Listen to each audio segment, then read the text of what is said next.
Dois. A paz do Senhor, meus amados e queridos irmãos. Louvado seja o nome do Senhor. Eu quero agradecer a Deus por tua vida, pela essa oportunidade que você me concede de chegar até você. Seja por meio do smartphone, smart TV, tablet, notebook, não importa. O importante é que nós estamos juntos. Eu sou o pastor Temenima, do canal Pentecostais Arminianos. Quero te convidar a estar comigo por alguns minutos. Nós vamos estar aqui batendo um papo escatológico, um papo daqueles assim fantástico. Hoje eu estou aqui todo uniformizado, eu estava no culto, tive que sair às pressas do culto, correndo, porque a gente tinha entrevista aqui. Quero agradecer a você que tem nos prestigiado. E hoje, rapaz, hoje é dinamite no inferno, hein? Hoje é dinamite pura. Olha, vou te falar uma coisa. Deixa eu molhar um pouco a goela aqui, peraí. Tomar um suquinho.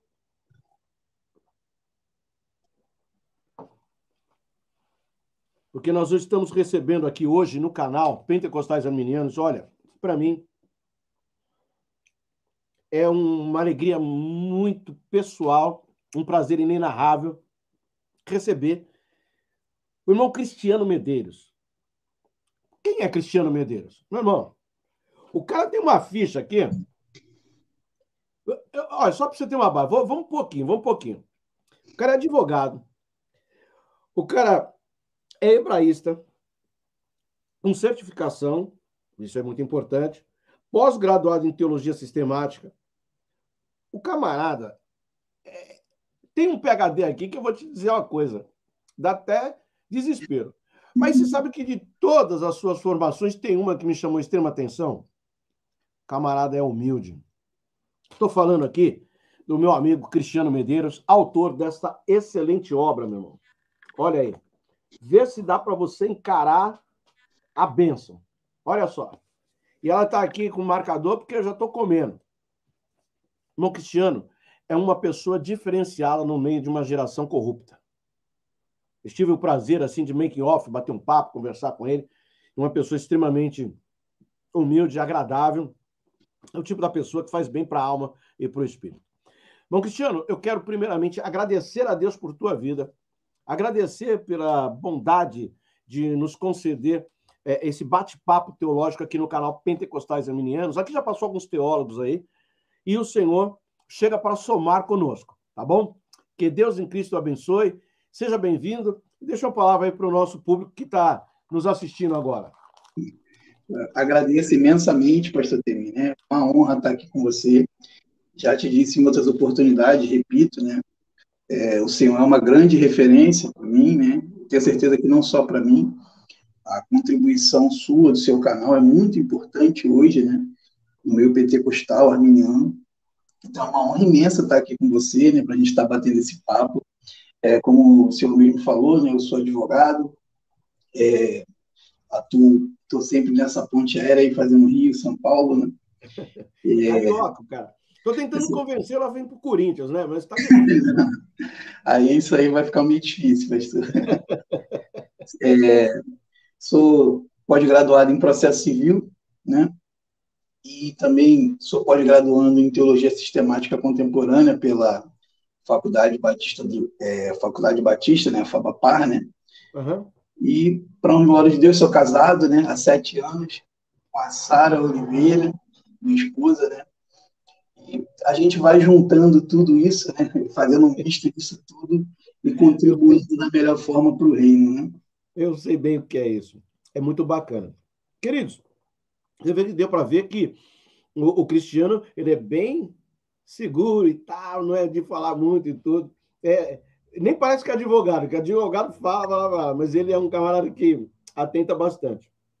Mas antes de nós entrarmos na escatologia aqui, eu quero mandar um grande abraço, um grande salve, assim, um ósculo santo daqueles assim de penteca mesmo, meu grande amigo, pastor Onésimo Maxiano.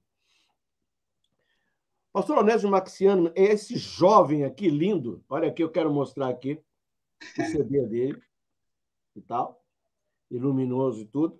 Ele tem algumas obras, inclusive esse daqui é uma das obras, inclusive com a autenticação do pastor Temer, aqui, para você ver melhor. Esse homem é servo de Deus, uma voz equilibrada, aquele canto de colibri que alegra a alma e o espírito. E não é só ele, as irmãs também, viu? É uma pessoa assim, que faz parte do time, viu, pastor, meu irmão Cristiano? Legal. É o tipo da pessoa que você pode sentar, ouvir, conversar, prosear, porque faz muito bem para o coração e para a alma. Legal, muito bacana vi que você compartilhou mais cedo, né, esse CD, esse conteúdo dele, fiquei... Isso. Com certeza vamos correr atrás disso aí para ouvir. Não, é aquele negócio que você pode colocar e no CD, colocar no aparelho de som, no próprio notebook, enfim, você colocar e ouvindo e tal, e você fica horas ouvindo, e isso alegra a alma e o espírito. Então, ósculo santo, pastor Onésimo, muito bom estar com o senhor, ser seu amigo, estar no seu hall de amigos é muito bom, muito prazeroso. Irmã Nete, a senhora, sua esposa, também um grande abraço da minha parte, da irmã Sandra também, para a senhora. São pessoas extremamente bem-vindas no nosso lar. Deus abençoe a todos. Bom, vamos falar agora de escatologia, área tão necessária na nossa vida. Quero agradecer a você que está entrando no canal Pentecostais Arminianos, já deixando o seu nome, e eu quero que você coloque e já vai dizendo qual estado, de onde você é, o seu nome e o estado de onde você é, e também deixando a sua pergunta, porque isso é importante. Depois nós vamos ter o vídeo, vai ficar no canal e tal, e eu vou dizer uma coisa para vocês, aqui é caldo grosso, é mocotó dos bons, e eu tenho um plano aí com o Cristiano, que nós vamos fazer um trabalho paralelo depois. Então, quem estiver aqui vai assistir essa live até amanhã. Depois eu vou colocar na playlist para pagamento, porque vai ser um negócio diferenciado. Irmão Cristiano, eu quero saber do irmão o seguinte: o que levou, como começou essa ideia de ser escatólogo, pensar nas coisas, na doutrina, nas últimas coisas? Como nasceu essa chamazinha e tal no seu coração lá atrás? Conta para nós como começou, para a gente entender um pouco depois do livro.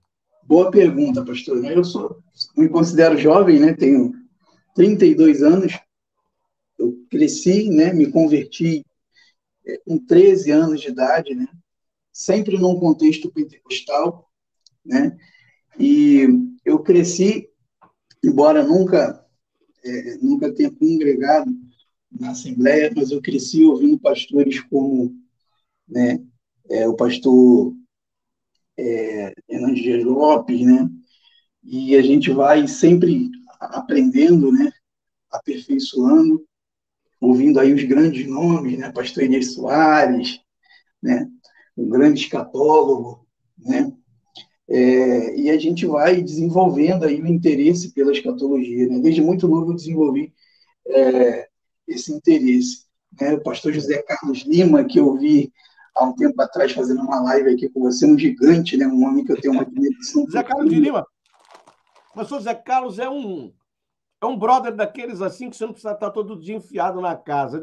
Nós vamos fazer um time, vamos fazer um forró bodó aqui. Inclusive, ele tem os livros dele comigo também aqui, gente boa demais. Tá devendo, tem que voltar, hein, José Carlos. Aí, pessoal, deixa eu falar uma coisa, aproveitando aqui. Até uns dias atrás, eu estou tomando um remédio super forte, estou com inflamação no canal do dente e tal. Eu tomei um remédio muito forte. Então, você está me vendo comendo uma bolachinha, porque está na hora do remédio, eu não posso tomar ele com o estômago vazio. Como eu vim direto da igreja, não juntei nem nada, então você vai me vendo mastigando, mas não é falta de educação, não, é porque eu tenho que tomar remédio. Por favor, continue, pastor. E aí a gente cresceu ouvindo o pastor Antônio Gilberto, né? Os livros dele de escatologia, né, foram uma grande referência para mim, comentário Apocalipse, Daniel, né? Então eu cresci ouvindo esses grandes homens de Deus, né? Que são uma grande referência para mim, pastor. E esse livro meu, pastor Temi, é uma pequena gota no oceano, né? Uma pequena contribuição para a escatologia pentecostal, né? Quem é Cristiano Medeiros aí na fila do pão diante desses grandes homens? Mas eu acho que esse livro, pastor Temi, ele vem para contribuir, né? Hoje, como alguém que se converteu e cresceu no ambiente pentecostal arminiano, eu vejo hoje, infelizmente, da parte dessa geração, da minha geração, né? Os jovens hoje, 25 a 30 anos, uma certa crise na escatologia pentecostal. Né? Em qual sentido que eu digo que há uma crise? Né? Eu vejo hoje um certo abandono por parte de muitos jovens hoje dessa escatologia, que é a escatologia que nós crescemos, que nós aprendemos, né, em detrimento de outras posições escatológicas, em detrimento de outras tradições. Né? Eu vejo que o Brasil, né, pentecostal, o movimento pentecostal no Brasil, ele avançou muito bem na defesa da sua soteriologia arminiana, né? Desde muito cedo se organizou muito bem, produzindo bom material acadêmico, né? Produzindo canais relevantes. O seu canal é um desses canais, né? Então, houve, desde cedo, uma preocupação, né, relevante, importante, de defender essa soteriologia pentecostal arminiana, e eu vejo que houve uma boa transição, né, de uma geração mais antiga, né, para essa nova geração. Você encontra muitas pessoas da minha idade fazendo uma boa defesa da soteriologia arminiana, mas, particularmente, pastor, eu não vejo essa mesma garra na defesa da escatologia pentecostal. Né? Parece que essa transição dessa geração, desses grandes homens de Deus, ela não está acontecendo para essa nova geração. Né? E eu vejo isso, né, quando comecei a escrever esse livro, e eu acredito que esse livro ele vem para contribuir para isso. Né? Eu acredito que é muito importante manter, solidificar, criar uma geração que defende, que tem orgulho de ser pentecostal, que tem orgulho de defender uma escatologia sólida. Eu, particularmente, não consigo entender, sinceramente, pastor Temil, o que leva hoje um jovem pentecostal, né, com uma escatologia sólida, que é a escatologia pentecostal pré-tribulacionista, que, na minha opinião, é de longe, né, sem nenhuma falsa modéstia, de longe, uma melhor posição, um melhor sistema escatológico hoje, dentro do que tem aí na teologia, dentro das demais propostas, é de longe a melhor proposta hoje escatológica, e, infelizmente, a gente observa esse afastamento aí, né, essa adesão a outras correntes, a outras posições, né? Então, o meu livro, eu acredito que ele vem para contribuir, para fortalecer, né? Que seja o primeiro de muitos outros aí que vem para fortalecer essa escatologia. Até porque, se você me permite, eu achei muito interessante, Cristiano, na palavra inicial do seu livro, na abordagem, você fala algo que eu já venho batendo há algum tempo, muito interessante, quando você se coloca até dentro da condição de orador e, ao mesmo tempo, espectador, e você diz o seguinte, eu achei muito interessante, não devemos abandonar esta doutrina tão essencial ao amadurecimento cristão. Eu achei formidável essa fala, meus parabéns. Por quê? Porque eu entendo, você, o público que está nos assistindo, que está nos ouvindo aqui, deve corroborar comigo no que vou falar agora, que boa parte dos homens que estão à frente da igreja pentecostal hoje, e quando eu digo pentecostal, não necessariamente só Assembleia de Deus, são poucos aqueles que estão trazendo doutrina bíblica escatológica para a igreja. Porque ela não dá ibope, ela não dá desenvolvimento de multidões dentro da igreja. Ela é um alerta. Sim. E a maior parte das pessoas não domina essa doutrina. O irmão concorda comigo, Cristiano? Concordo 100%, pastor. Eu vejo que existe hoje justamente por não conhecer profundamente, acaba havendo um certo abandono desse tema, né? Do tema do arrebatamento, de um arrebatamento iminente, né? Esse é um tema que eu vejo muito pouco hoje ser pregado nas igrejas, né? E eu acredito que um dos grandes motivos pelos quais esse tema tem sido deixado de lado é justamente o desconhecimento, né? O Brasil ele é um país inegavelmente, majoritariamente pentecostal, Sim, de tradição pentecostal, arminiana, uma escatologia de linha pré-tribulacionista, mas eu observo muito, pastor Temi, que muitas pessoas elas cresceram, se converteram nessa tradição pentecostal, por exemplo, no meu caso, muitas pessoas herdaram essa teologia, né, arminiana, essa teologia pentecostal, mas é uma teologia herdada nominalmente. A pessoa ela não se aprofunda teologicamente nesse assunto, né? E aí é onde eu acho que existe um problema, né? Hoje, embora o Brasil ele seja um país majoritariamente pentecostal, quando a gente fala de um contexto de academia, hoje, né, os irmãos de outras tradições, que são nossos irmãos em Cristo, né, de forma alguma, estamos colocando aqui como que não fossem nossos irmãos, mas irmãos de outra tradição, de tradição reformada, quem tem dominado hoje o cenário acadêmico são os irmãos de outras tradições. Inclusive, os grandes canais que estão hoje também na internet, no YouTube, são canais de tradição também reformada. E o que eu acredito que acontece muito, pastor Temi, é que aquele jovem, ou aquele irmão, aquele pastor que quer se aprofundar na escatologia, e ele começa a buscar um conteúdo, muitas das vezes o que acaba acontecendo?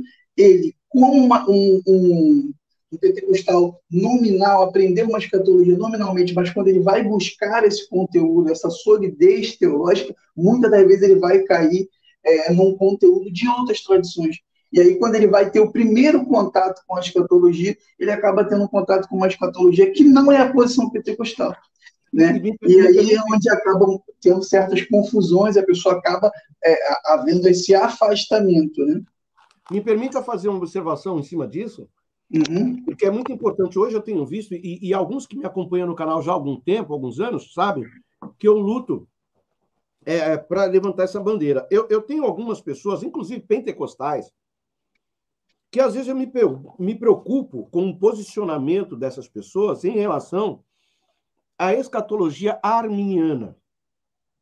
E aí nós encontramos isso que foi falado agora pelo irmão Cristiano, que muito bem colocado.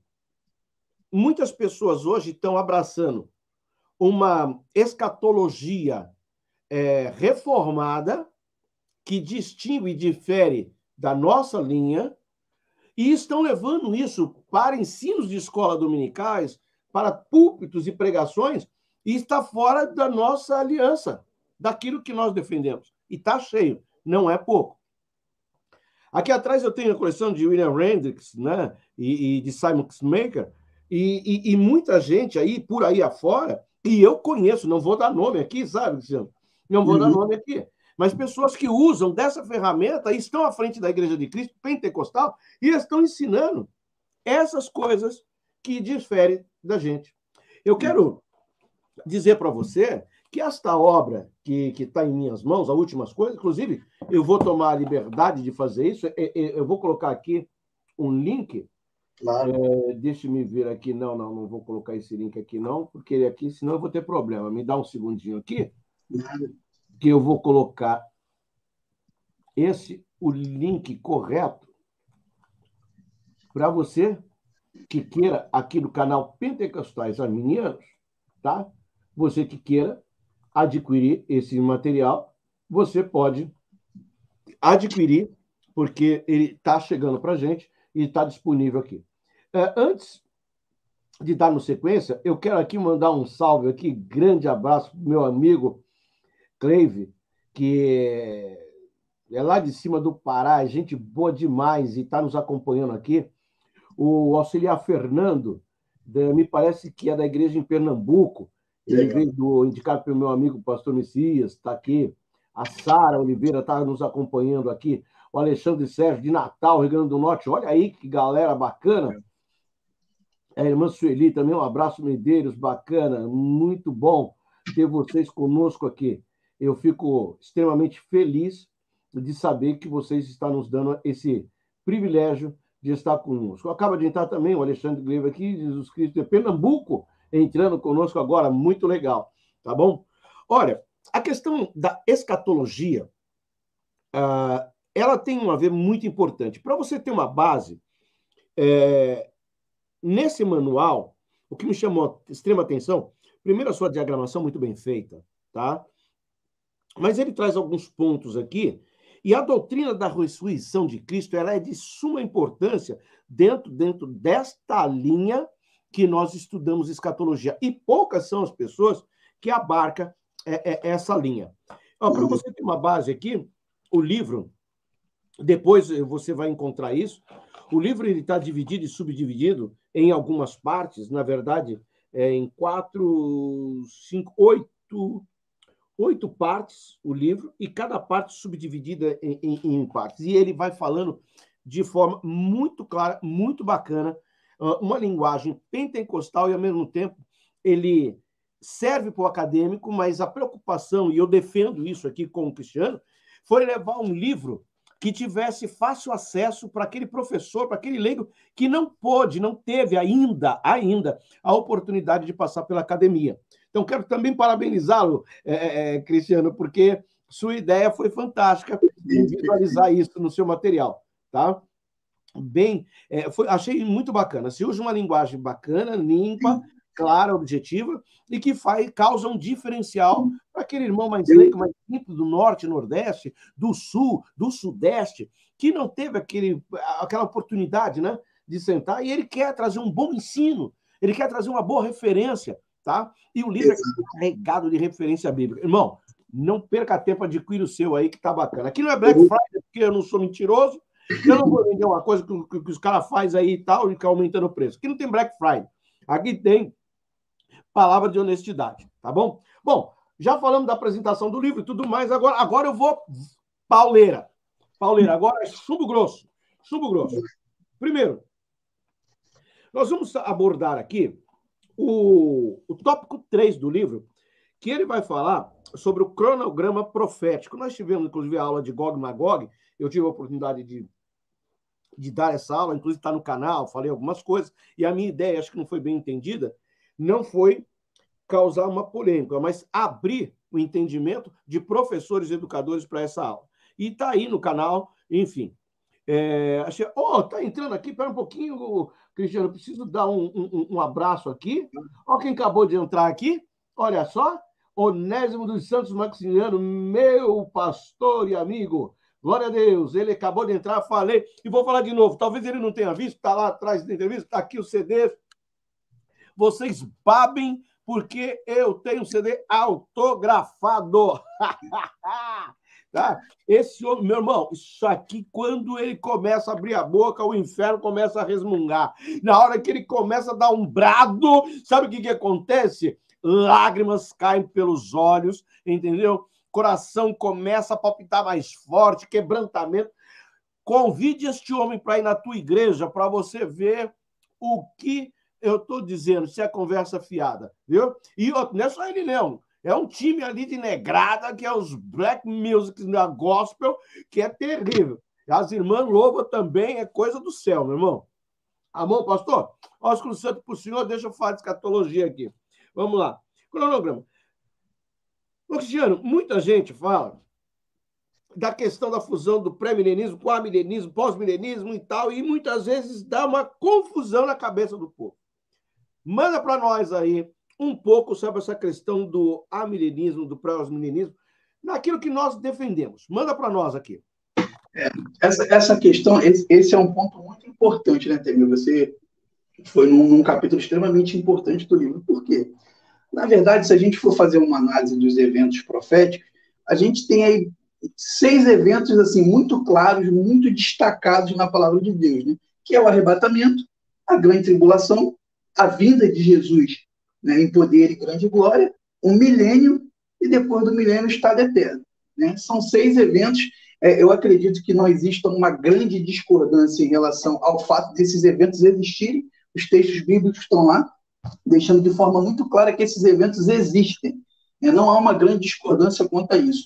Agora, historicamente, existe uma discussão, uma discordância em pelo menos 2 questões aqui.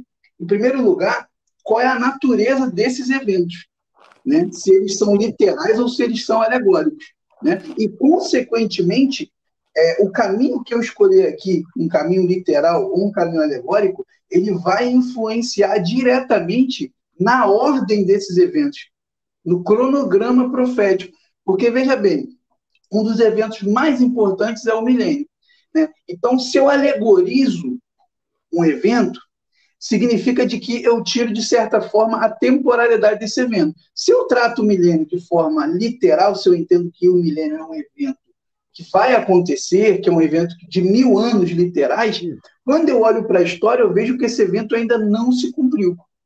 E automaticamente isso me traz uma característica para esse evento. Esse evento se torna um evento futuro. Se ele ainda não aconteceu, se eu entendo que ele é literal e eu olho e vejo que ele não aconteceu, automaticamente ele é um evento futuro. Mas o que, por exemplo, a visão amilenista faz? Ela olha para esse evento, lá em Apocalipse 20, fala de um período de 1000 anos, e ela vai e entende que é um período alegórico. Não vê isso como um período literal. Só que quando eu alegorizo, o que o amilenismo vai dizer? Olha, na verdade, esses 1000 anos ali que o livro de Apocalipse fala, não é um evento futuro, um período futuro que a igreja vai viver com Cristo na Terra, não. Na verdade, nós já estamos vivendo esse momento. O milênio nada mais é do que um período que vem entre a primeira e a segunda vinda de Cristo. Satanás já está aprisionado, então, portanto, nós já estamos vivendo o milênio. Né? Então, observe, pastor Temir, que quando eu alegorizo um evento, automaticamente, ao alegorizar esse evento, o que o amilenismo faz? Ele tira a futuridade desse evento, porque ela traz um evento que era para ser considerado futuro, que ainda deveria vir, e coloca ele como primeiro evento. Então, observe como que o cronograma profético ele vai mudar completamente à medida em que eu adoto uma postura de alegorizar um evento ou transformar esse evento de forma literal. Quando o amilenismo alegoriza o milênio, ele traz o milênio para como se fosse o primeiro evento. Na verdade, a igreja já está vivendo o milênio. Né? Justiça seja feita, né? A palavra amilenismo, talvez ela não seja a melhor palavra que descreva melhor essa posição, porque, na verdade, os irmãos amilenistas, eles creem no milênio, só que eles creem no milênio alegórico, creem que já estamos vivendo o milênio. Então, na visão amilenista, qual é o cronograma que eles proporiam? Já estamos vivendo o milênio, Satanás está aprisionado, e aí haverá uma certa divergência se a grande tribulação já se cumpriu no passado ou ainda vai se cumprir, mas existe um certo consenso que depois do milênio, na visão milenista, virá a grande tribulação, né? E depois da grande tribulação, Jesus se manifesta em poder e grande glória lá no final da grande tribulação. Eu, particularmente, discordo. Por quê, pastor Demir? Porque eu entendo que o milênio ele é um evento literal. Né? Nós não temos nenhum motivo para entender que aquele evento ali que aparece em Apocalipse 20, dos versos 4 a 6, onde vai dizer que um grupo de pessoas eles ressuscitam para reinar com Cristo por 1000 anos, né? E depois desses 1000 anos, um segundo grupo vai ressuscitar também para ser julgado, ou seja, o grupo dos ímpios. Eu não vejo nenhum motivo para entender que esse evento é alegórico. E se ele não é alegórico, logo ele é um evento futuro, ele é um evento que ainda tem que acontecer. Então, observe que... Posso falar algo, Cristiano? Sim, sim. Porque para você, que é pentecostal e que é arminiano, por que o nosso canal é diferente? Porque o nosso slogan, isso incomoda algumas pessoas, tá?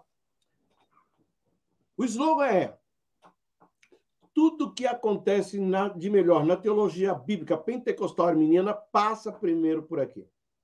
Queira você ou não, passa primeiro por aqui. Irmão Cristiano, ele está sendo muito feliz na sua abordagem, e eu quero pegar um gancho nisso que ele está falando aqui, para dizer o seguinte: a pergunta sobre o milênio é fundamental. E a pergunta que eu estabeleço é: o que é o milênio? Porque dizer que o milênio é 1000 anos é muito vago.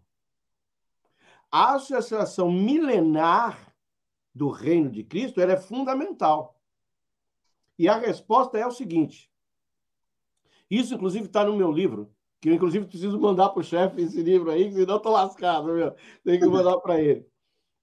O milênio nada mais é do que Deus mostrando ao homem na terra o que ele perdeu por desobedecer no Éden. Exatamente. Só isso. O milênio basicamente é isso. Para os defensores de que isso já está acontecendo, eu tenho um problema. Porque ele é um milênio de paz. Amém? Exatamente. Dá para você pensar? Pode continuar, meu irmão, senão eu vou tomar. Mas antes disso, quero mandar um abraço alinhado, misturado com um ósculo santo. Sabe para quem? Para José de Arimateia Medeiros, que está nos assistindo agora. Esse homem estava inspirado quando ele falou assim: vou fazer o Cristiano, vou formar o Cristiano. Parabéns, companheiro, forte abraço, formou um grande homem de Deus. Acredito. Já tem filho, Cristiano? Ainda não, pastor. Pô, o cara tá pisando na bola, pô, conversa com ele aí, José de Arimateia. Zé, conversa com ele, o cara tá pisando na bola. Você não sabe, rapaz, o que é ser avô. É negócio inenarrável, viu? As cobranças já estão vindo já, né, pastor? Tem que começar, tem que ser bacana. Mas olha, forte abraço, quero parabenizar aí o Júnior também, que está conosco agora. Olha só, o Sueli que está entrando conosco aqui, o Salmo Oliveira, Paz do Senhor, após o milênio, onde os judeus vão morar? Na terra renovada ou no céu? Daqui a pouco vem mais pergunta, Mas, continuando, Cristiano, porque essa sua exposição ela é muito fantástica. Porque eu fico nego simbolando comigo, milenismo e tal, pós-milenismo, esses caras se enrolam comigo, meu, porque é complicado porque, como você bem falou, pastor, o milênio, ele, teoricamente, é um período de paz, né? Você está me vendo comer, o pessoal que entrou na live primeiro, você está me vendo aí, os que já chegam, os mais antigos estão vendo, mais os que estão chegando agora, você está me vendo comendo, porque eu tenho que tomar um remédio. Estou com um canal inflamado, eu preciso tomar um remédio muito forte, então eu tenho que comer. Eu saí da igreja, eu vim direto para cá, para a live. Desculpe. Normalmente, quem me acompanha sabe que eu não faço isso, mas eu estou comendo porque eu preciso tomar um remédio. Aliás, já tomei aqui. Pode continuar, Cristiano. Imagino. O milênio ele é um período de paz, né? E o amilenismo vai dizer o quê? Que já estamos vivendo o milênio, Satanás ele está teoricamente aprisionado, né?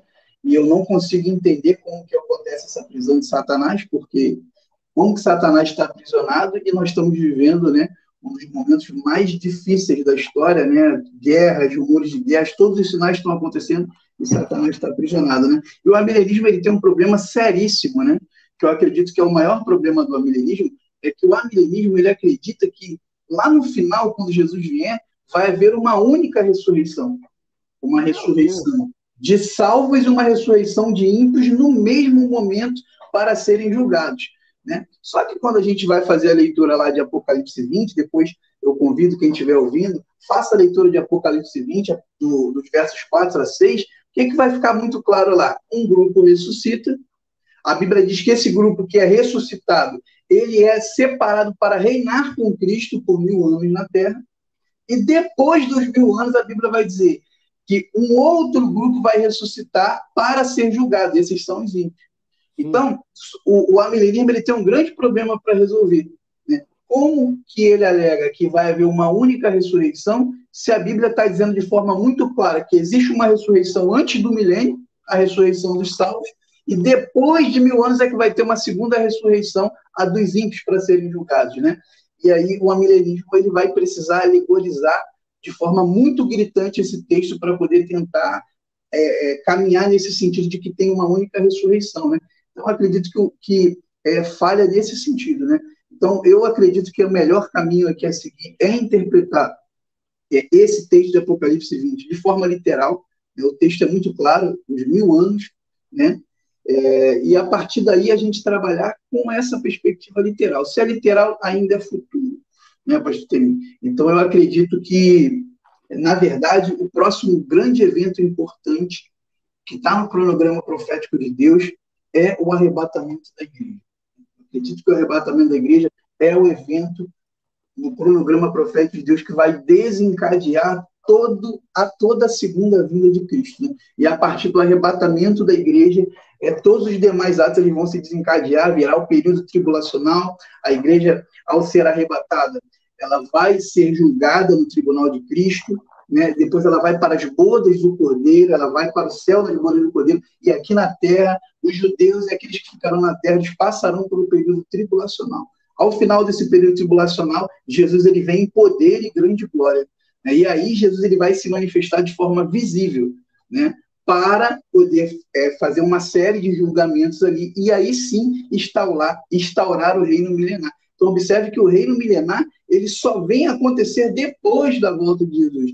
Por isso que a posição que eu adoto no livro a gente chama de pré-milenista, né? Porque Jesus volta antes e para instaurar o milênio. Essa é a posição que eu considero particularmente a mais adequada no cronograma profético, que é a que eu defendo no meu livro. Não, e também tem um detalhe. Não tem como, porque Eu vou para mim aqui um pouco disse, se a ressurreição de Cristo não existiu, é vã a nossa fé. A ressurreição de Cristo é a margem, é a base para que nós tenhamos toda uma base escatológica, senão não há fundamento. 1 Coríntios diz que ele é a primícia dos que dormem, né? E depois, na sua vinda, aqueles que a ele pertencem. Então, Cristo é o primeiro a ressuscitar, e depois, na sua vinda, por ocasião do arrebatamento, aqueles que pertencem a ele, né? Então, não há o que discutir nesse sentido, né? Enfim, tem uma pergunta do irmão aqui, que cabe para a gente aqui. Após o milênio, onde os judeus vão morar? Na terra renovada ou no céu? Bom, longe disso, longe, nós temos aqui no capítulo de número 4 do livro do meu amigo Cristiano, ele trata sobre Israel e a igreja. Vamos ouvir um pouco o posicionamento do irmão Cristiano em relação a isso. Por quê?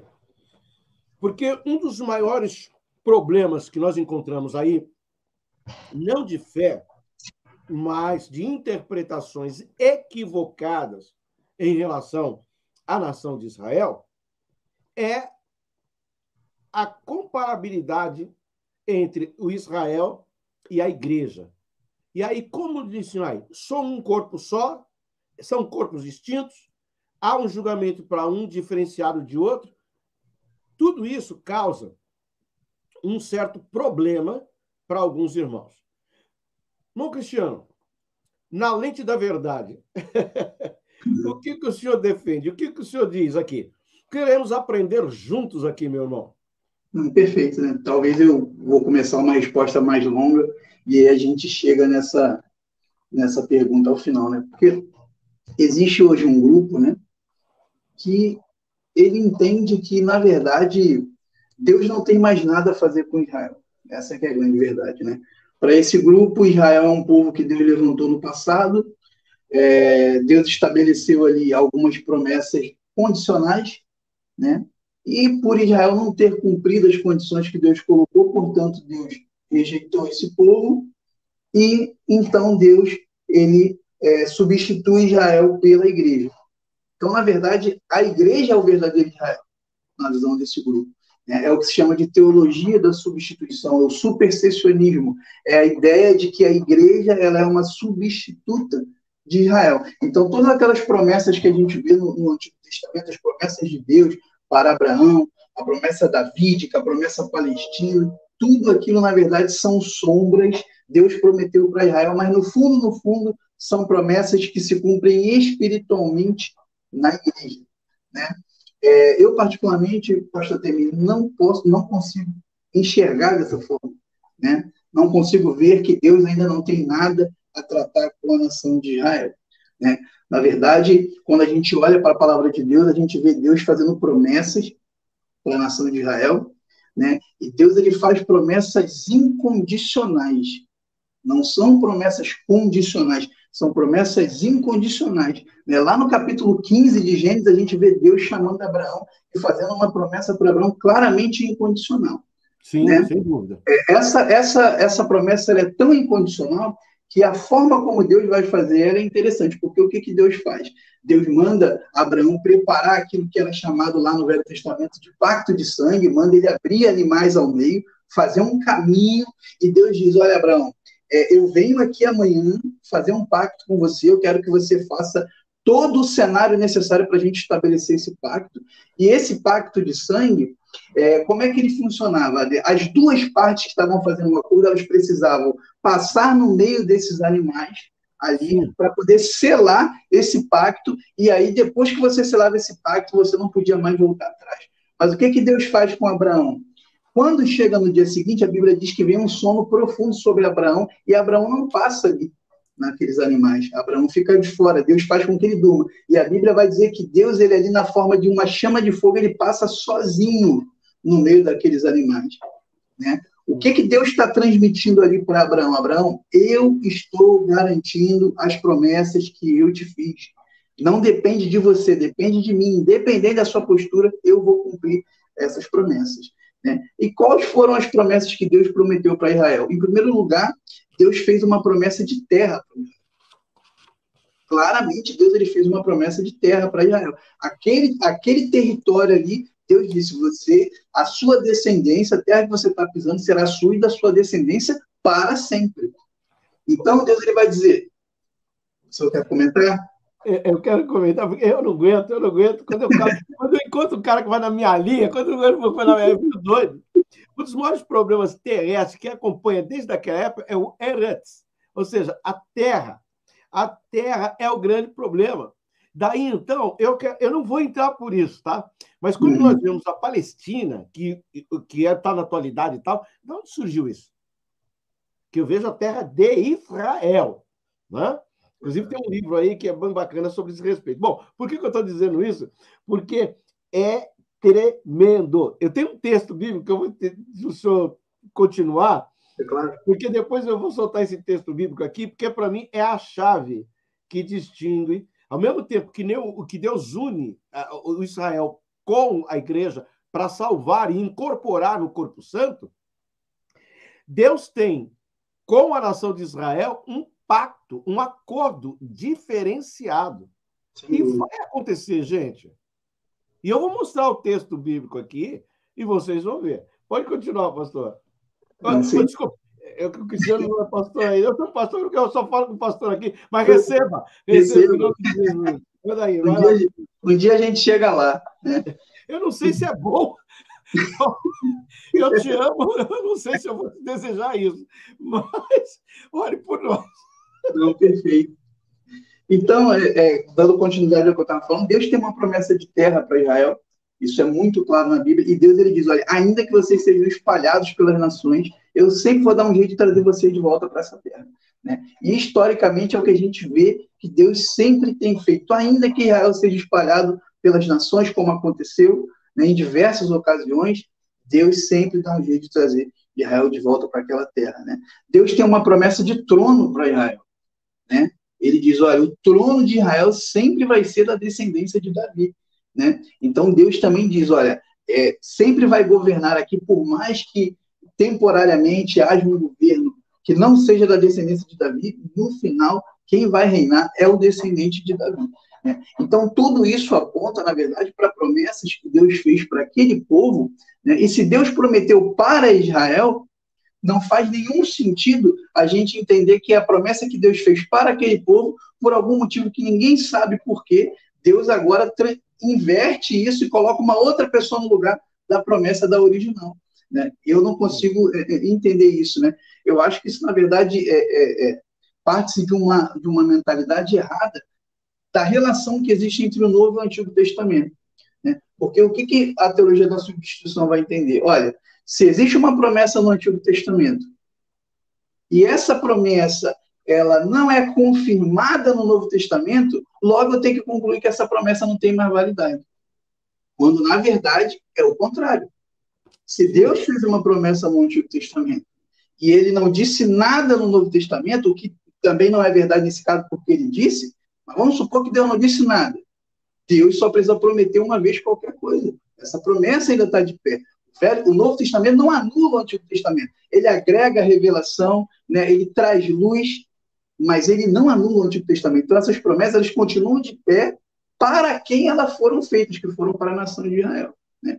Então, quando a gente observa, a gente vê claramente que existe essa relação, né? A relação que existe entre Israel e a igreja não é uma relação de substituição.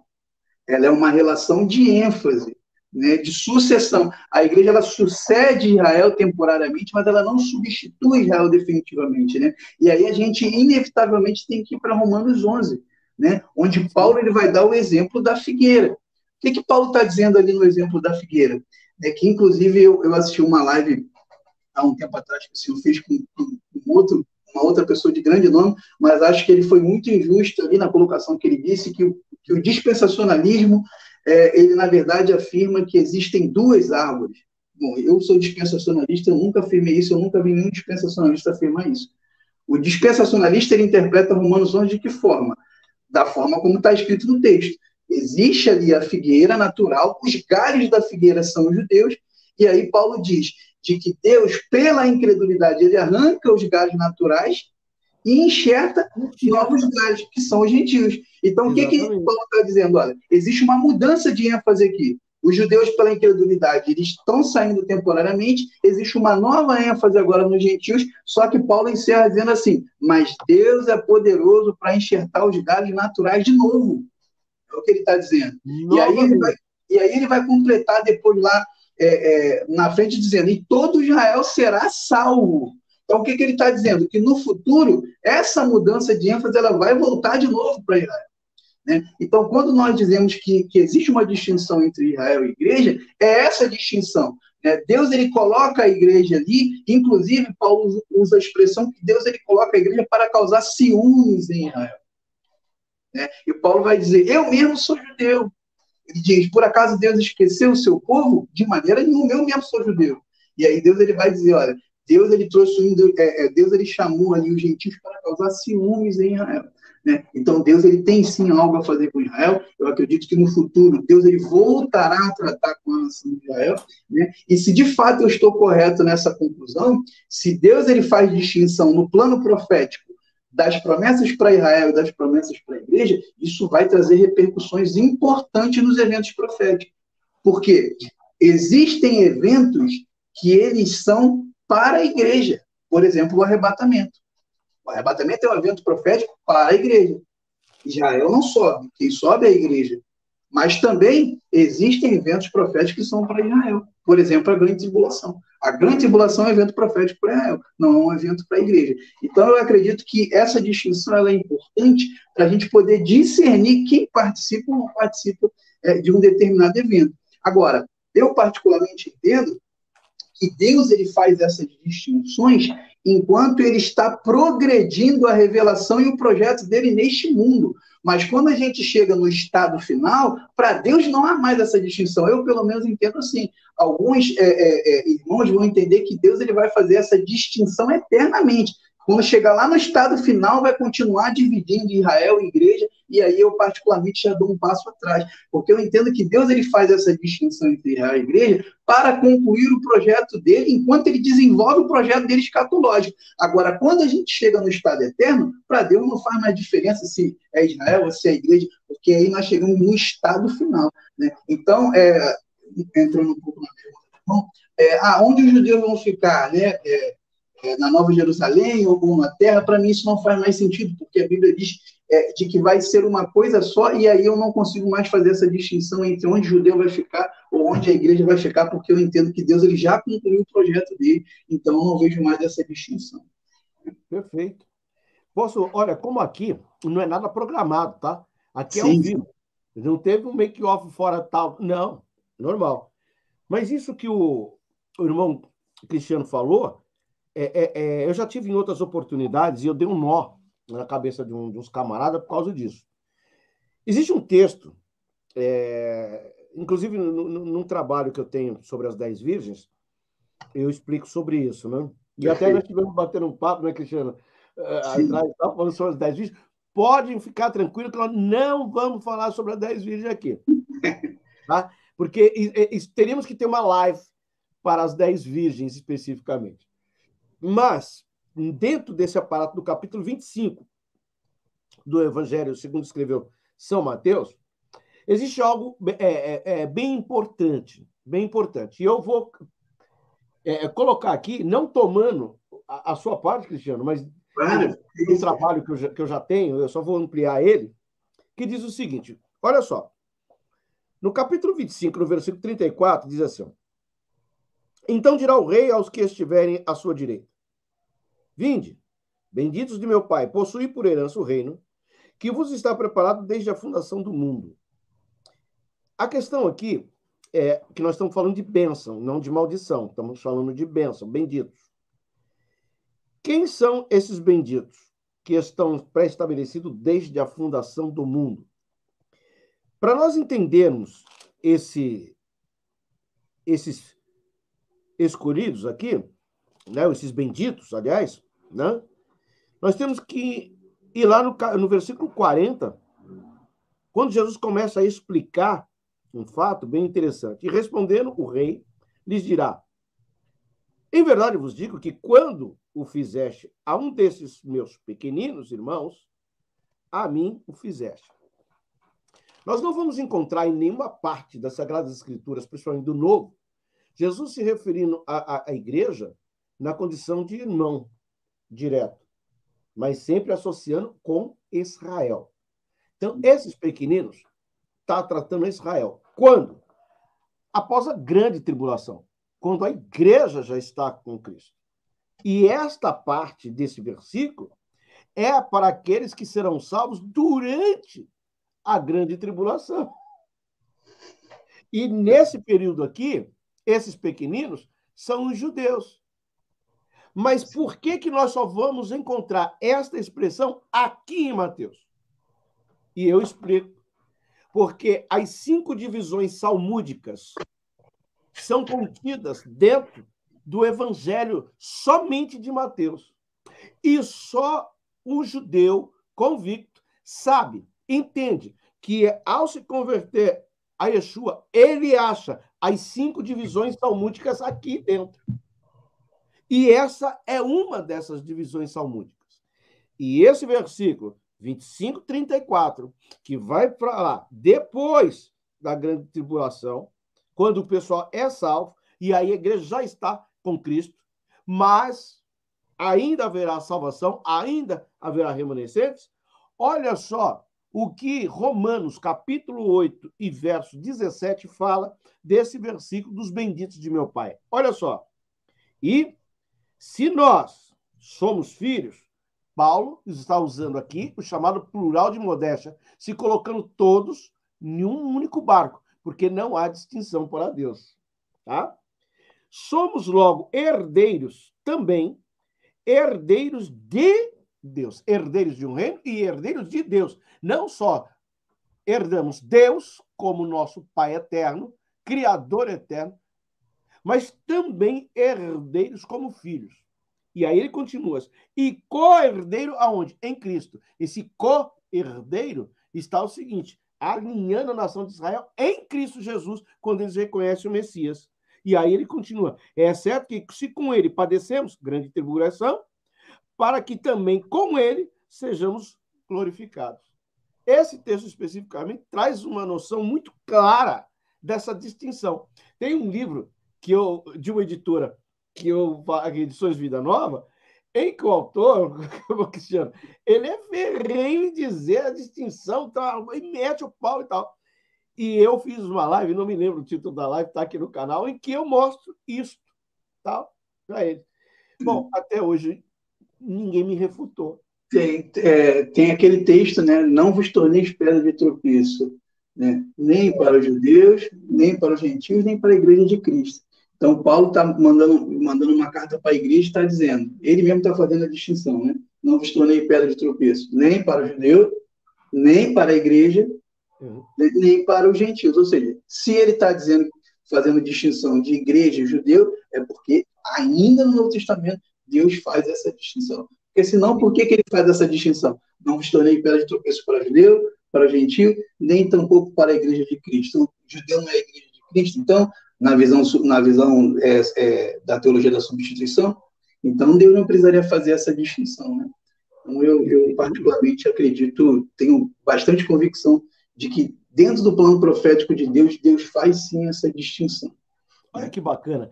Olha, nós já estamos aqui com quanto tempo? Olha, 53, 54 minutos agora cravados de live. Olha como passa rápido, né? E é bacana a gente ter esse assunto. Olha só, o Fernando, deixa eu ver, Igreja Evangélica Assembleia de Deus em Pernambuco, é isso, o Fernando? Me responda. E a sua pergunta, na verdade, eu acabei de responder aqui, meu irmão Cristiano também, que essa parte aqui da grande tribulação, realmente vai haver salvação, sim.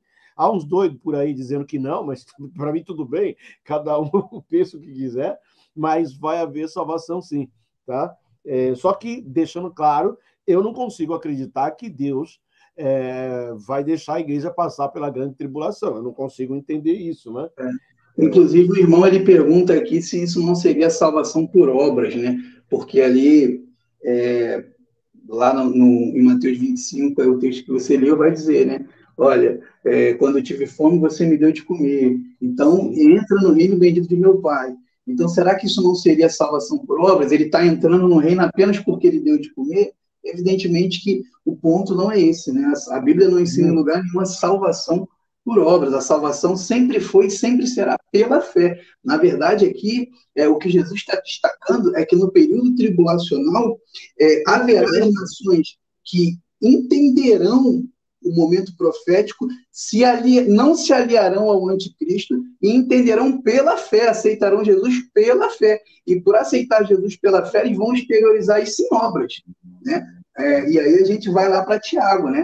A fé sem obras é morta. Então, na verdade, quando eles dão de primeiro ali para os judeus, quando ele auxilia os judeus que estão sendo perseguidos, eles estão fazendo aquilo porque eles estão exteriorizando uma experiência de salvação que eles tiveram antes, né? Então, eles não estão entrando no reino apenas porque eles fizeram uma obra de dar de comer. Não, eles estão exteriorizando isso em obras, né? Mas a salvação é pela fé. Não, e sem contar, e para você que está nos assistindo e que fique gravado na tua alma, no teu coração, que essa parte aqui, quando ele diz isso bem dito, e muito bem esclarecido pelo irmão Cristiano, que Deus não está falando que a obra é para você ser salvo. Não. A condição de salvo aqui é perseverança naquele que é o Messias prometido de Deus. Aqui, nesse versículo de 34 até o versículo 46, está se cumprindo Deuteronômio 18, 18 e 19. Sim. Eis que suscitarei um profeta no meio de vossos irmãos, e colocarei as minhas palavras na sua boca, e ele falará. E se vós não o requerereis, eu o requererei de vós. Sim. Isso aqui é uma sentença dada por Deus em Deuteronômio. Eu vou ler mais especificamente, que aqui eu parafraseei. O pessoal falar que eu sou herege aqui, e aí vai ficar ruim para mim. Deuteronômio 18, 18 e 19. Vamos lá. Eis que lhe suscitarei um profeta no meio de seus irmãos. Novamente a expressão irmãos, Israel. Como tu quem é? Moisés. E porei minhas palavras na sua boca. De quem? Do Messias. E ele lhes falará tudo o que eu lhe ordenar. E será que qualquer que não ouvir as minhas palavras, que ele falar em meu nome, olha aí o nome de Deus sendo estabelecido, não usará o nome do Senhor teu Deus em vão, ok? Eu o requererei dele. Dele quem? Daquele dos povos que negarem, que não aceitar Jesus como sendo o Messias. Essa passagem de Deuteronômio 18, 18 e 19 é alusão clara ao Messias vindouro. E quando a nação de Israel, por saber das divisões salmúdicas, que está somente no livro de Mateus e que tem sua base, isso é primário, tá? Isso aqui é primário. Saber que o Evangelho de Mateus foi escrito com direção aos judeus, quando ele lê isso aqui, ele vai reconhecer perseverança na grande tribulação, falar, esse camarada era o filho de Deus mesmo e agora eu sei que eu pisei foi na bola há tanto tempo. Cristiano, me corrija aí, a live é sua, rapaz. A live é sua, rapaz. Uma observação, pastor, só para a gente fechar essa questão desse texto aí de Mateus. Já tem mais uma coisinha aqui, né? O pós-tribulacionismo tem um problema seríssimo aqui com essa passagem do julgamento das nações. Por quê? Porque o que Deus está dizendo ali, né? Que vai haver uma separação entre ovelhas e bode, né? Então, você entra no reino e você não entra no reino. Só que o que acontece? Para a visão pós-tribulacionista, que entende que a igreja vai passar pela grande tribulação, como é que ela crê? Ela crê que lá no final da grande tribulação vai haver um arrebatamento, o arrebatamento vai acontecer lá no final, a igreja encontra Cristo nos ares e, em vez de ir para o céu, ela desce, então é aquilo que o pessoal diz que vai e volta, encontra Cristo nos ares e volta. Só que pensa bem, se todos os salvos estão sendo arrebatados nesse momento, todos os salvos estão sendo arrebatados. Para que vai ter essa divisão de ovelha e bode depois, se todo mundo já foi arrebatado? Não tem sentido. Não tem sentido. Evidentemente que o arrebatamento tem que ter acontecido antes, e essas pessoas que estão sendo separadas aqui entre ovelhas e bodes são as pessoas que auxiliaram, que prestaram auxílio a Israel, ou não prestaram auxílio a Israel e se aliaram ao anticristo. Essa separação aqui faz sentido na visão pré-tribulacionista, mas ela não faz nenhum sentido, ela perde toda a razão de ser na visão pós-tribulacionista. Sem dúvida. E aí, você está gostando? Se você está gostando, eu vou te falar uma coisa. Deixa teu like, compartilha. Porque uma das melhores lives, e depois eu vou trazer o Zé Carlos de Lima também aqui, vai ser um negócio, aí vai pegar fogo. Por enquanto, nós estamos com uma bombinha, um crack, um negocinho jogado assim. O pastor Zé Carlos é gigante, gigante, gigante. Não, Zé Carlos, meu, quando aquele camarada começa a falar, Zé Carlos, você está assistindo a gente? Dá um salve aqui, Zé Carlos, porque você é amigo.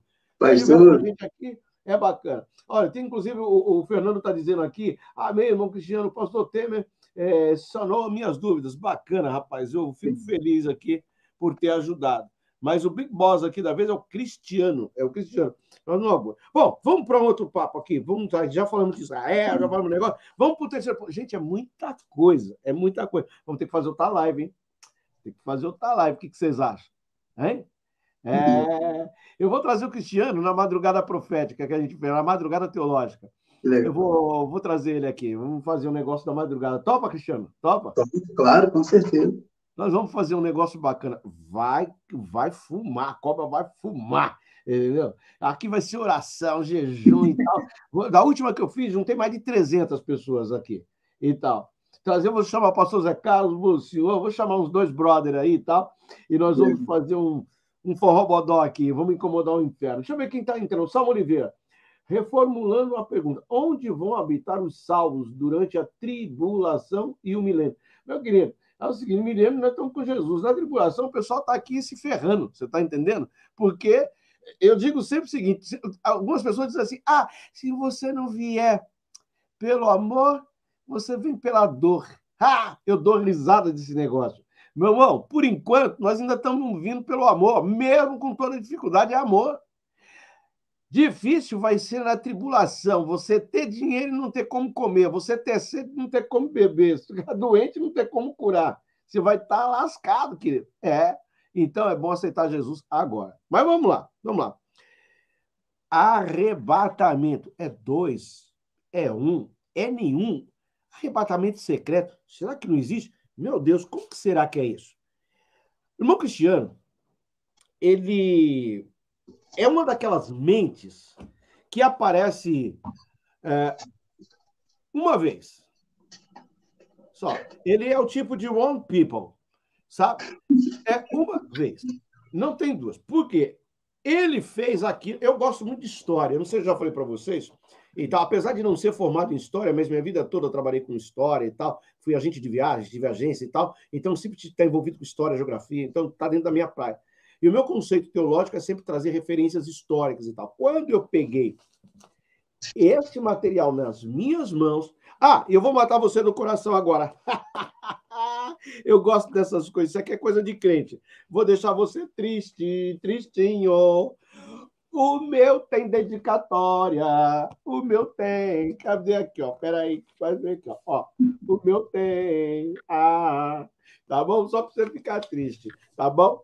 Mas vamos lá. Por que eu estou te mostrando? Porque o irmão Cristiano, quando ele começou a montar o livro, lá na parte de número 4, aliás, número 3, não, número 5 do livro, no tópico 2, que ele vai falar do arrebatamento, eu achei fantástico. Por quê? Porque ele vai desmontar algumas falácias na Gomanara Sumiderra. Uribe queria ser. Oh, aleluia, Jesus. Aleluia.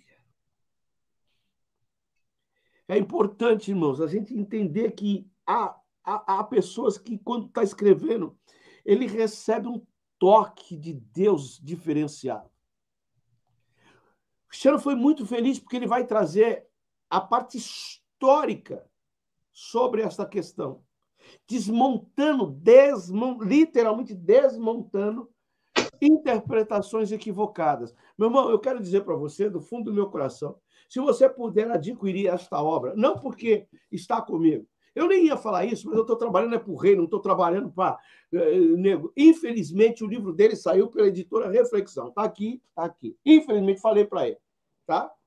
Mas estou mostrando em consideração ao cristiano. Ao cristiano. Tá? Pode adquirir. Se você não quiser comprar comigo na minha livraria, não tem problema. Mas compre o livro dele, porque o material é de alta grandeza. Ele vai falar da história, desmontando a falácia dessa turma que fala que o arrebatamento é uma ilusão. Manda, pelo amor de Deus, pega a tua R15 agora, ô Cristiano, e manda burdoada no inferno. Desmonta os caras, desmonta. É fantástico. Está aqui o livro, a página 145, ele vai falar aqui, eu vou mostrar para você, está tudo riscado já. Aqui, ó, não sei se dá para você ver. Olha o livro tudo riscado aqui. Isso aqui é Cristiano Medeiros, o camarada trouxe aqui mostrando. Fala. Eu achei extremamente importante, pastor, incluir esse aspecto histórico no livro, por quê? Porque os pré-tribulacionistas, né, eles são muito criticados, né, eles sofrem aí diversas calúnias dos opositores, né, afirmando de que ele não se sustenta historicamente. Por quê? O pré-tribulacionismo é uma doutrina que nasceu há 200 anos, com John Nelson Darby, né? Então, o John Nelson Darby inventou o pré-tribulacionismo porque ele ouviu uma revelação de uma jovem chamada Margaret MacDonald, ela entregou uma visão para ele, com base nessa visão, que na visão dela ela apresentava uma proposta pré-tribulacionista. Então, com base nessa revelação, ele passou a desenvolver uma visão dispensacionalista, pré-tribulacionista, e aí eles tentam caluniar a visão pré-tribulacionista, afirmando que ela não possui lastro histórico, né? E aí, nesse livro aqui, a gente vai trabalhar com base nas evidências históricas para mostrar que o pré-tribulacionismo ele esteve presente em todas as eras da igreja.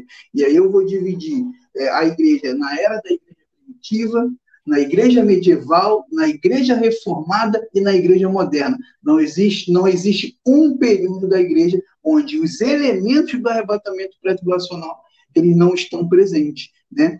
Então, por exemplo, na igreja primitiva, né, costuma-se dizer muito assim, não, a igreja primitiva ela era pós-tribulacionista, né? Ela tinha uma visão pós-tribulacionista. Bom, a grande verdade é o seguinte, pastor Temi, quando a gente vai analisar os escritos da igreja primitiva, na verdade, a igreja primitiva ela não era nem pré, nem pós, nem amilenista, porque todas essas questões são sistematizações modernas.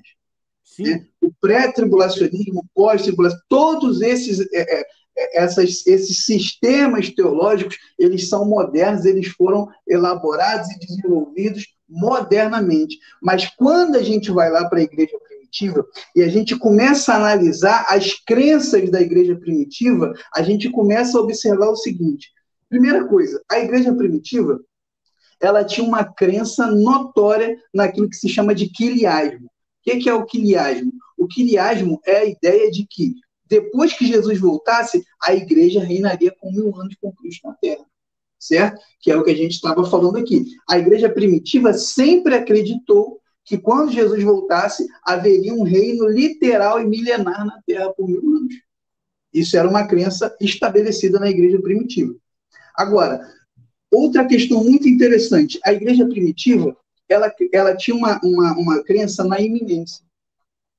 Isso é muito notório. Já nos escritos, nas palavras do próprio Senhor Jesus, como já nos primeiros apóstolos e na igreja primitiva, toda ela acreditava numa vinda de Jesus a qualquer momento, independente de sinais. Isso é uma perspectiva que penetrou a igreja primitiva como um todo. Só que aí eu faço a seguinte reflexão, pastor Temi. Se a igreja primitiva acreditava que Jesus ele pode voltar a qualquer momento, agora, enquanto a gente está conversando aqui, lá atrás, se ele pode voltar a qualquer momento, como que a igreja primitiva pode ser pós-tribulacionista? Se o pós-tribulacionismo, ele não crê na doutrina da iminência, porque ele crê que primeiro, antes do arrebatamento, antes de Jesus voltar, é necessário que ocorra uma série de sinais. Segundo eles, o anticristo tem que se manifestar, tem que aparecer o falso profeta, tem que acontecer todos aqueles sinais que estão no livro de Apocalipse, né?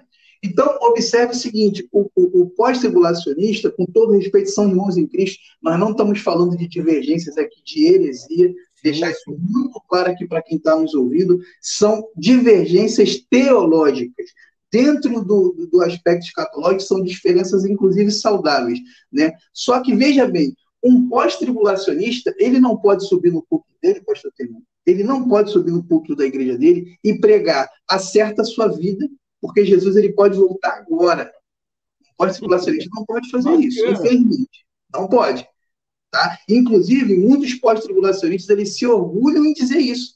Né? É só você pegar os debates aí, que você vai ver que muitos deles no Vejam Só, na rádio, o que eles dizem? Olha, eu afirmo com certeza, Jesus não vai voltar agora. Você vai estar aí amanhã, você vai assistir esse programa, porque Jesus não vai voltar. Por quê? Porque o pós-tribulacionismo não acredita na iminência. Ele não acredita que Jesus pode voltar a qualquer momento. Agora, um pré-tribulacionista, ele pode subir no púlpito da igreja dele e dizer, meu irmão, acerta a tua vida, porque Jesus ele pode voltar agora. Enquanto eu estou conversando aqui com o pastor Temir, Jesus pode voltar e arrebatar a igreja agora. Somente o pré-tribulacionismo consegue pregar um arrebatamento a qualquer momento. E quando a gente vai para a igreja primitiva, e aí eu coloco diversos subsídios aqui, diversas citações da igreja primitiva, crendo num arrebatamento iminente. Clemente de Roma, Inácio de Antioquia, o Didaquê, o pastor de Hermas, a Epístola de Bernabé, todos esses escritos aqui, eles acreditavam claramente numa vinda de Cristo a qualquer momento. E aí, à medida em que a gente vai desenvolvendo no desenrolar da história, nas demais gerações da igreja, essa crença ela vai sempre se mantendo. Né? É verdade, por exemplo, que no período da igreja medieval, houve um domínio do amilenismo, né? Por conta de influência do Agostinho. Então, a visão pré-milenista, que é uma visão mais literal, ela ficou em baixa. Mas ainda no período da igreja medieval, nós temos escritos e afirmações já ali no terceiro, no quarto século, de que a igreja não passaria pela tribulação. Por exemplo, apenas um exemplo aqui para citar, Efrem de Nízives, né? Ele viveu no quarto século. Olha o que ele diz. Porque todos os santos e a eleita do Senhor serão reunidos antes da tribulação que está por vir, e serão levados ao Senhor, para que jamais vejam a confusão que assolará o mundo. E aí eu te pergunto, o pré-tribulacionismo nasceu no século XIX? Como afirmam os participantes? Eu estou fazendo uma citação do século IV aqui. Né? Então, você que vai adquirir o livro, você que está nos ouvindo, existe aqui um subsídio histórico para que você possa, com toda a convicção, afirmar: a igreja sempre acreditou no arrebatamento pré-tribulacional. Os elementos do arrebatamento pré-tribulacional sempre estiveram presentes. Lá na igreja primitiva, pastor Temir, o que a gente tem que perceber? Quando você está no momento da igreja primitiva, as doutrinas elas ainda estão sendo consolidadas. Então, você tem elementos, afirmações, que muitas das vezes, inclusive, podem até soar contraditório. Só que quando a gente vai somando todas essas crenças da igreja primitiva, ela fortalece o pré-tribulacionismo ao mesmo tempo em que ela coloca o pós-tribulacionismo como uma proposta sem sentido. Né? Se a igreja crê no arrebatamento a qualquer momento, como que ela pode ser pós-tribulacionista? Né? Então, eu vou defender isso no meu livro aqui, vou dar todos os subsídios históricos, né? Foi um trabalho aqui realmente que eu fiz bem exaustivo nesse ponto, e eu caminho desde a igreja primitiva até a igreja moderna para mostrar que sempre houve esses elementos do pré-tribulacionismo, sempre estiveram presentes. Né? Agora, se a gente for falar de sistematização, sistematizar é outra coisa. E aí não adianta você dizer que o pré-tribulacionismo é moderno. Todos os sistemas são modernos. O pós-tribulacionismo, o amilenismo, todos eles são modernos. Né? Até porque é fantástico, é fantástico. Quando eu digo para você que é diferente, é porque é diferente. Estou falando, o irmão realmente muito humilde e trouxe um posicionamento fantástico. Olha, eu posso dar um pitaco no seu livro aqui? Claro. Não que eu vou dizer contraditório, muito pelo contrário. Mas sobre essa questão do arrebatamento da igreja, que é uma questão real, eu levanto uma questão, né, da gente pensar o seguinte: ah, não, o arrebatamento é algo ilusório, não existe. Tem um texto aqui que eu quero ler, que aí eu digo o seguinte: para os que defendem que a igreja passa pela grande tribulação. Eu quero que você me explique isso, né? Antes disso, eu vou fazer uma pergunta aqui para o irmão Cristiano. Cristiano, me ajude, por favor, que eu só tenho o senhor aqui comigo, né? Eu ainda sou meio pobrezinho, não tenho um canal que dá para colocar 5, 6 homens de uma vez só e tal, né? Eu só tenho o senhor, vai tu mesmo. Me diga uma coisa. O senhor é casado já há alguns anos, não é isso? Sim, sim, 7 anos. Pois bem. Antes de ser casado, o senhor ficou noivo um período? Sim, Antes do seu noivado, o senhor teve um período de namoro? sim. Pois bem, antes desse período de namoro, o senhor cortejou de alguma forma a senhora sua, que hoje é a senhora sua esposa? Sim. Agora eu quero fazer uma pergunta. O senhor daria alguma tranqueira, alguma porcaria para a sua amada que o senhor estava cortejando? Para a sua namorada? Para a De sua maneira noiva nenhuma, ou para a sua esposa? Ou o senhor daria algum presente, alguma bagunça, alguma porcaria para ela? de forma alguma. Tá. A pergunta é: por que o senhor não daria nada que não fosse da altura dela, do que ela merece? Por que o senhor não daria qualquer coisa contrária? Por quê? Porque ela merece sempre o melhor, né? Posto isto, eu preciso ler um texto bíblico agora. A carta de Paulo aos Efésios, no capítulo de número 4, e o versículo de número 11 diz assim: E ele mesmo deu, ele mesmo, quem é ele? Quem é ele? Eu vejo algumas pessoas dizendo que é Jesus, mas vamos lá. Uns para apóstolos, outros para profetas, outros para evangelistas, outros para pastores e doutores. Aqui eu tenho 5 denominações e há um equívoco quando diz pastores e doutores se associando. O todo pastor, ele pode ser doutor, mas nem todo doutor necessariamente é pastor. Então há uma distinção de termos aqui. São 5 dons que ele deu. Deu a quem? Para a igreja. Ele não deu isso para o mundo, ele não deu para a pessoa, ele deu para a igreja. Só que é dons para a igreja. Bom, qual é a finalidade de alguém dar alguma coisa para a noiva do filho se é alguma coisa que é porcaria, que não vale nada? Você deixaria a noiva do seu filho, a namorada do seu filho, ou aquela moça que ele está cortejando, passar por um local perigoso, se você sabe que ela vai passar por ali? De forma alguma. E eu vejo algumas pessoas dizendo o seguinte: mas ele passa junto. Mesmo passando junto, ele é coadjuvante da coisa. O negócio é abster do perigo. Senão, não se cumpre a Bíblia. Fugir da aparência do mal. Deus não pode, é inconcebível na estrutura divina, Deus permitir a igreja passar pela grande tribulação.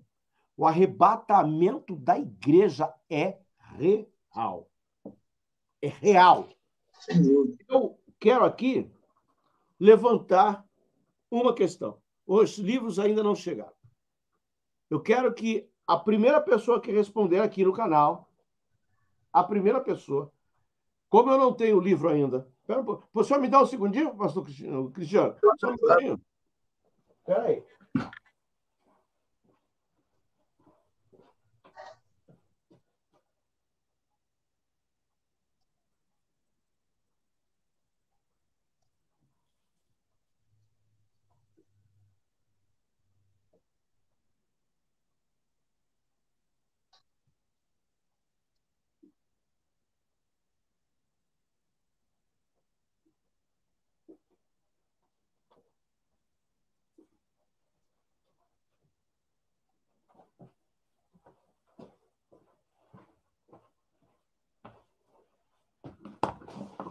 eu queria brindar aqui os nossos ouvintes, que está a primeira pessoa que está nos assistindo aqui que respondeu a minha pergunta. Eu queria brindar você com o meu livro, A Dependência do Apocalipse na Criação, mas eu acabei de ver, está esgotado. Eu não estava vendo ali, ele acabou, preciso mandar fazer mais, não tenho. Mas é esse que eu vou lhe mandar. Então, a primeira pessoa que responder a minha pergunta agora vai receber o livro A Santíssima Trindade, uma exposição bíblica e doutrinária do Antigo e do Novo Testamento sobre a Santíssima Trindade. A pergunta é a seguinte: quando Jesus vier buscar sua igreja, ela vai subir 100%? A pergunta está aí. Quando Jesus vier buscar sua igreja, ela vai subir 100%? A primeira pessoa que responder corretamente essa pergunta aqui vai receber, vai ganhar de brinde gratuitamente aqui. A família fundada na rocha. Família fundada na rocha. Aê, tá seguindo, ganhou. O auxiliar Fernando chegou depois. A família fundada na rocha acertou. Eu pergunto sempre, quando Jesus vier buscar a igreja, ela vai subir 100%, as pessoas dizem que não. E aí eu penso que Jesus não sabe o que ele está dizendo, deve ser um doido, um débil mental, né? Jesus, ele vai buscar levar com ele 100% da sua igreja. Mas o pastor aí que dá. Não, você está olhando para o defeito do irmão que está do teu lado. Porque se você olhar para Cristo, 100% da igreja vai subir. E se não subir? Não era igreja. Simples assim. Família Fundada na Rocha, eu estou colocando aqui para você o meu WhatsApp, 11 9 6777 2975. Tá? Pastor Temi. Nosso canal é assim, é na hora. É papum, falou, papo, já chega. Está aqui o meu zap. Me chama no zap logo depois da live, que depois eu tenho coisa para fazer ainda e vou descansar. Já tomei aqui o comprimido, está ainda doendo um pouco. Tem até um amigo que eu estava falando com ele, eu estou falando, mas tomando remédio, porque está dolorido ainda, está inflamado, né? Mas nós estamos juntos, tá bom? Gostei, obrigado. Olha, nós já estamos com 1h22 e eu vou falar uma coisa, eu vou ter que montar uma outra live. Porque aqui tá terrível. Cristiano, me fala uma coisa, tem mais alguma coisa? Porque é muita coisa. Senão o pessoal vai ficar. Quer deixar algumas considerações para a gente retomar esse assunto novamente, marcar uma nova data?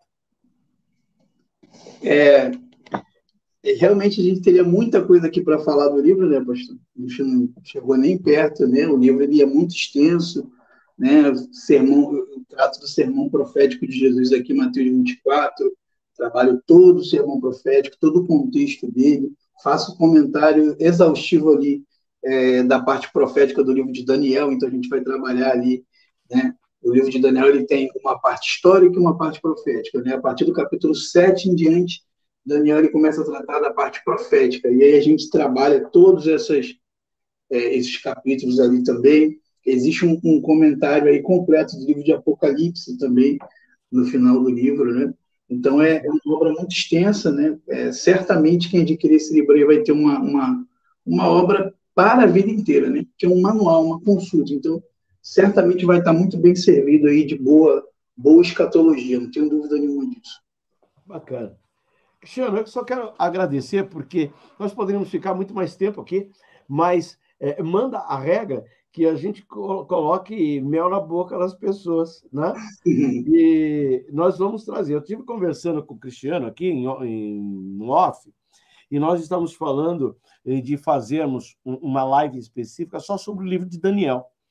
Eu vou dar uma olhada na agenda, que eu tenho mais 2 ou 3 entrevistas agendadas, mas eu quero ver se na próxima semana eu consigo alinhar com o Cristiano para a gente retomar também sobre essa obra e nós falarmos só sobre o livro de Daniel, tá bom? Porque ele é muito interessante, é muito bacana. eu acho que vai ser muito legal. O que você acha? Realmente, só tem uma live só para tratar desse assunto, né, parceiro? Um Ah, assunto sim. extremamente relevante. Olha, a Nayane Cardoso, uma bênção. Obrigado, Nayane, obrigado.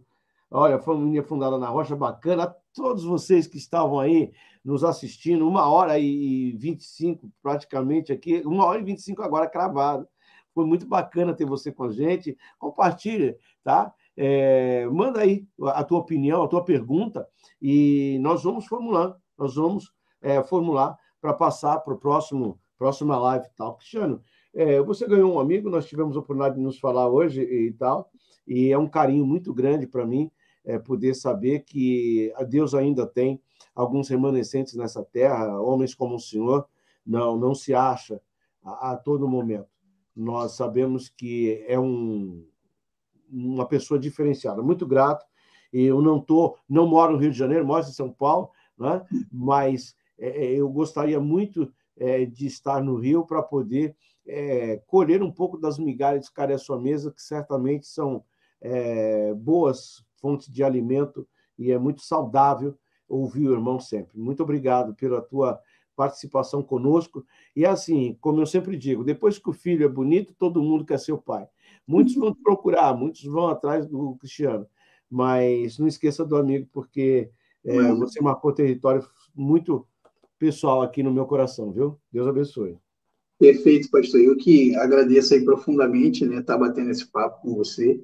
É uma referência, você é uma referência para mim, já te disse isso, né? Então, hoje aqui para mim é um dia realmente um marco aqui muito especial, né? Que a gente possa ser a primeira de muitas outras, né? Com certeza. É o que eu digo para você. O que acontece de melhor na teologia bíblica pentecostal arminiana passa primeiro por aqui.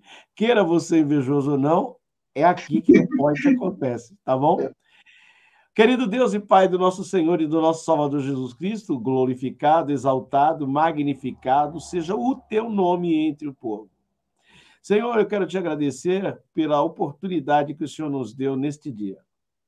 Pai, abençoa o Cristiano mais, Senhor. Abre, Senhor, as comportas celestiais, escancar essa obra, que nós possamos, meu Deus, ser instrumento em tuas mãos e que esse pequeno pingente que nós colocamos hoje na tua noiva, Senhor, seja de coração, seja, meu Pai, singelo, seja honesto, para que o teu povo, aqueles menos apropriados, consigam, meu Pai, colher dessas bênçãos que o Senhor nos deu, usando o teu servo e usando a mim por misericórdia, e que nós possamos ser instrumento nas tuas mãos para a edificação do corpo santo. Ó Deus, propaga, Senhor, a tua palavra no meio do povo. Traga mais homens balizados, preparados, para que a tua palavra seja, meu Senhor, estabelecida com critério, com amor, com fineza e principalmente com singelidade de coração, Senhor. Pai, abençoa a nossa noite, dá-nos uma noite de paz, sono de justo, toma sobre si nosso cansaço, receba toda a glória, todo o louvor, todo o aplauso. Pois tudo que te peço agora, Senhor, eu te agradeço na essência do nome santo do teu Filho Jesus, que vive e reina para todo sempre. Amém. Amém. Deus abençoe. Fica com Deus. Até a próxima. Isso aí, pastor.